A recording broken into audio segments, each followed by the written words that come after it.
Lake Biwa.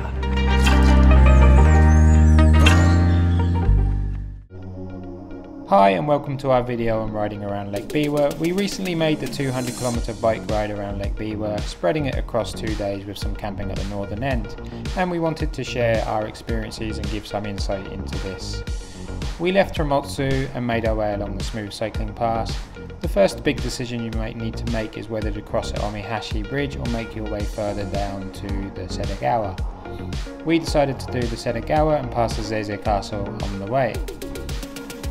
However, coming back from the other side it was a little bit busy, so I do recommend getting on the cycle path if you do this. This was a familiar sight along the way, with following the blue line and looking to the left with some campsites and the lake in the background. Eventually we made our way to the Rainbow Bridge, and then we made our way around the corner to the Cyclist Monument, the perfect place to have your photo taken. After that we continued on to Omihachiman. We didn't stay here long, but do recommend a little bit more exploration if you're in the area. After Omihachiman the route takes you away from the lake a little bit, but you'll return further down. At least there's a cycle path to follow, so you're not on the main road, and on a summer's day it's quite scenic with the sunflower.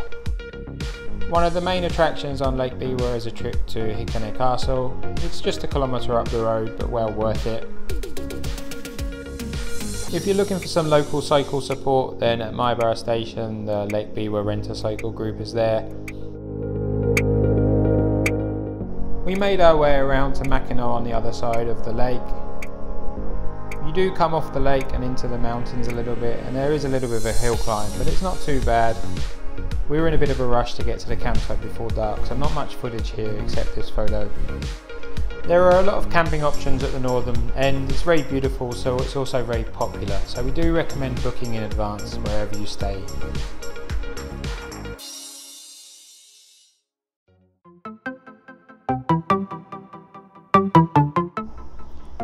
If you do stay at Makino, we recommend waking up early to check out the sunrise.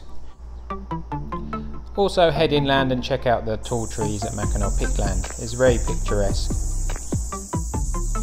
We headed back down the Momose River, which was quite scenic. There was a lot of wildlife around before getting back to the lake. One thing we noticed on the second day, the distances were quite far between convenience stores and even vending machines, so do make sure that you've got plenty of fluids with you. There is a convenience store just by Omi Takashima Station, along with this statue of Gulliver. The Shirahige Shrine and Torii Gate in the lake is a popular attraction, but do take care of taking photos because the path is narrow and you're next to the busy road. As we make our way back to Otsu, we should point out that effectively Biwa is like riding two different courses. You've got the slow course and the fast course. The slow course you can expect beautiful routes and nice scenery, and on the fast road you can expect a fast road with a lot of traffic. We recommend taking the slow road. Thanks for watching.